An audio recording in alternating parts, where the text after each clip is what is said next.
Boa tarde, meus queridos, minhas queridas. Espero que vocês estejam bem. Estou aqui em casa de quarentena. Como vocês podem ver, nem consegui sair para cortar o cabelo, fazer a barba. Estou respeitando aí as orientações das autoridades sanitárias.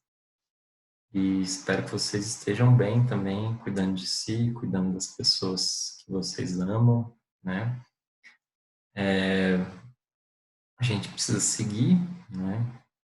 Não se desesperem, porque tudo que foi feito aqui via plataforma a gente vai retomar quando nós pudermos nos encontrar presencialmente, tá? Então fiquem tranquilos. Bom, no nosso último encontro, trabalhei com vocês dois conceitos muito importantes, né, que são os conceitos de identidade e socialização. Em primeiro lugar, a gente reforçou que não existe uma natureza humana inata, ou seja, o homem não nasce homem, né? Ele não nasce ser humano. Ele se torna humano por meio de um processo de contato com o outro social, né? Que a gente chamou de socialização.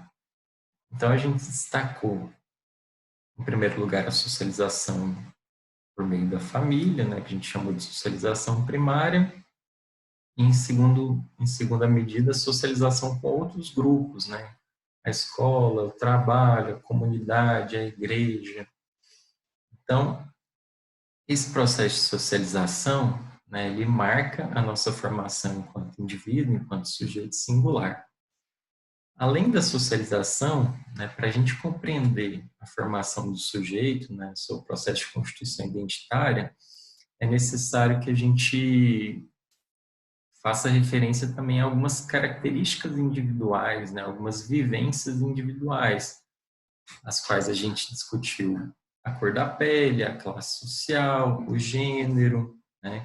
Então, a gente entende a identidade como uma síntese desse processo de socialização e das vivências individuais que o sujeito tem, certo? Para a gente avançar,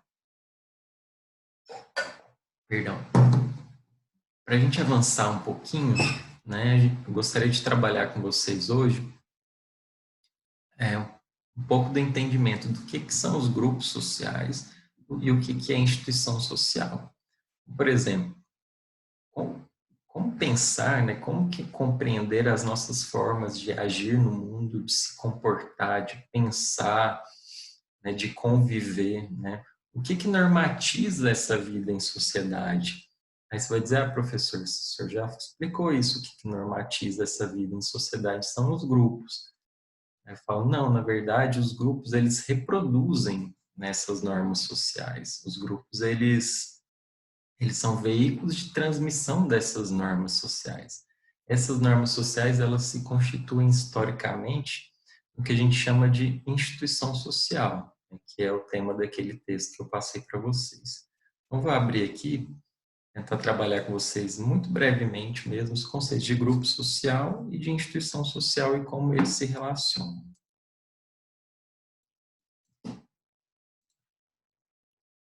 Estou apanhando ainda desse programa um pouco, mas vai dar certo. Pessoal, como sempre, né, eu trago para vocês algumas questões mobilizadoras, né, são questões para nossa reflexão. Qual é a origem da organização dos sujeitos em grupos e organizações sociais? Qual é a origem das regras, normas e padrões comportamentais que seguimos?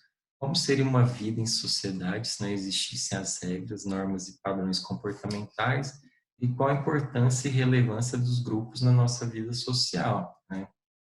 Então, a organização do ser humano em grupo, ele é uma formação gregária. O que significa isso, né? Significa que o grupo social, ele é uma necessidade humana, né? Na psicologia social, a gente entende isso como uma herança filogenética, ou seja, uma herança que vem da nossa origem animal. Como vocês podem observar, os animais selvagens, eles sempre andam em grupo, eles sempre andam em bando, né? E nós, seres humanos, também, a gente tem um instinto de agrupamento, nós temos uma necessidade de andar em grupo. Na psicologia, a gente pode entender o grupo como um conjunto de duas ou mais pessoas que interagem entre si de tal forma que cada uma influencia e é influenciada pela outra. Se vocês fizerem uma reflexão, né, pensando em como vocês se comportam hoje, tenta pensar o que da sua forma de ser diz respeito a um comportamento individual e aquilo que se remete aos grupos dos quais você faz parte, né? É muito difícil indissociar, né, ou seja, separar o comportamento do sujeito dos grupos dos quais ele faz parte. Via de regra, a gente reproduz, né, seja por uma necessidade ou por imposição, os comportamentos dos grupos dos quais a gente faz parte. Na psicologia social, a gente tem diversos estudos, né, sobre o comportamento grupal. Também temos o que a gente chama de psicologia das massas. A psicologia das massas estuda o comportamento do sujeito quando ele se dissolve numa massa, como, por exemplo, no estádio de futebol, né? No estádio de futebol, você vê um homem que é um pai de família, que é um cara sério, que é um cara respeitado, se tornar um selvagem, né? Se envolver numa briga e xingar a mãe do juiz. A gente tem estudos também na psicologia das massas sobre o Holocausto, né, sobre como muitos cidadãos comuns contribuíram aí para o massacre dos judeus durante a Segunda Guerra Mundial. Ou seja, o grupo ele é uma instância muito importante para a psicologia, né? Não existe compreender o humano isoladamente, mas sim em grupos. Vejamos aqui em seguida algumas características dos grupos. No grupo, cada sujeito possui um papel, né? Os membros do grupo estão sempre em interação frequente, compartilham normas e valores, existe um sentimento de identificação e de pertencimento, existe uma vinculação emocional e afetiva, né?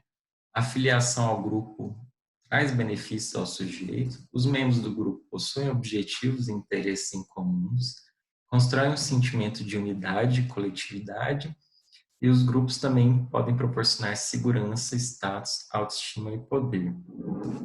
Então vejam só, com exceção ao grupo familiar, que é aquele grupo onde nós somos inseridos já ao nascimento, né, os outros grupos que nós nos filiamos, nós escolhemos pertencer ao grupo, né, nós escolhemos fazer parte desse grupo.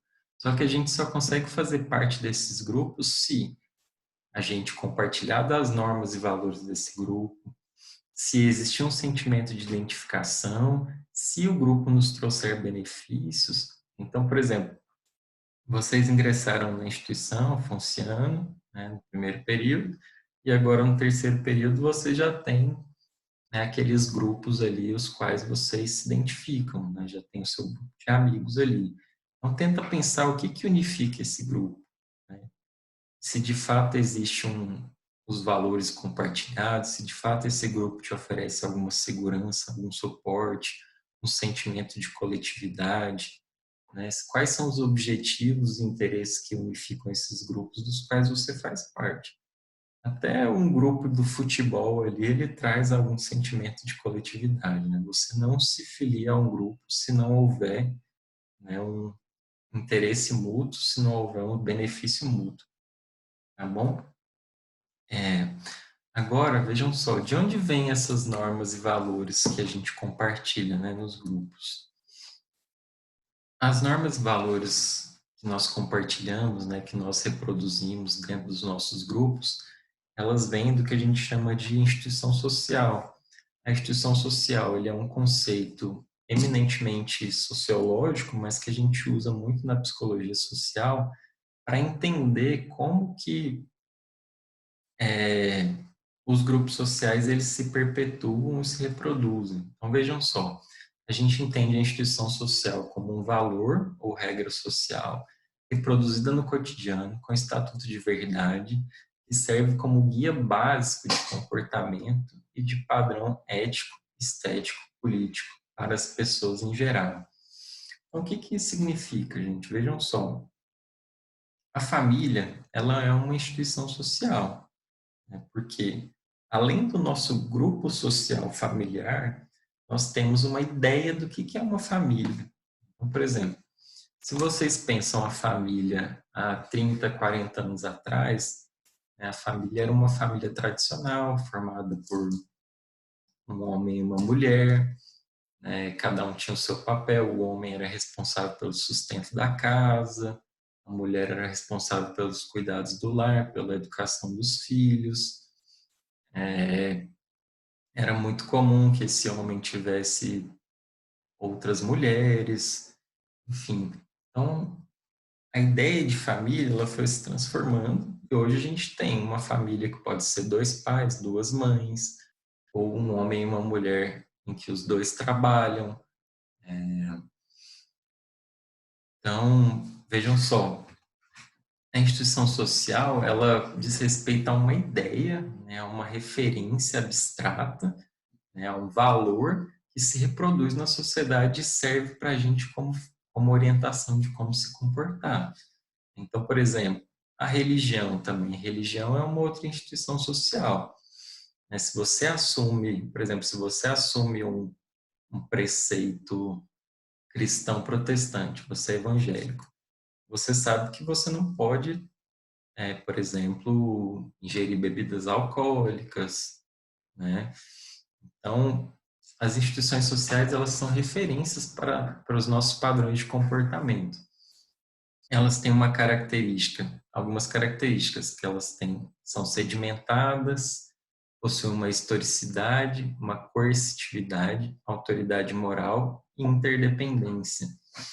Vejam só, a instituição social ela se transforma, né, com o tempo, como eu disse, né, se você pega a ideia de família, como ela se transformou nos últimos 30 anos, né, se você pega a ideia, a própria religião, né, hoje ela vem se adaptando às necessidades mais contemporâneas, né, mas ao mesmo tempo ela possui a sua autoridade. Então, quando você ingressa num casamento, por exemplo, você sabe que você não pode mais trair sua esposa ou trair seu esposo, né? Porque senão você vai ser punido. No Brasil, gente, a gente tem um sistema de leis que se transforma e se modifica na própria medida das transformações da sociedade. Então, vejam só, se vocês forem pesquisar aí, né, a lei do divórcio ela é de 1977. Então, até 77, as pessoas não podiam se divorciar. A lei do trabalho da mulher, ela só foi modificada em 1967. Até 1967, se a mulher quisesse trabalhar, ela tinha que pedir autorização para o marido. Outras instituições sociais que a gente pode falar, né, que eu pedi para vocês nos exercícios, são a ideia de masculinidade e feminilidade. Então, por exemplo, existe uma instituição que dita o que é o masculino, existe uma instituição que dita o que é o feminino, né, e que a gente reproduz. Quando a gente cria, educa nossos filhos, a gente reproduz essas instituições.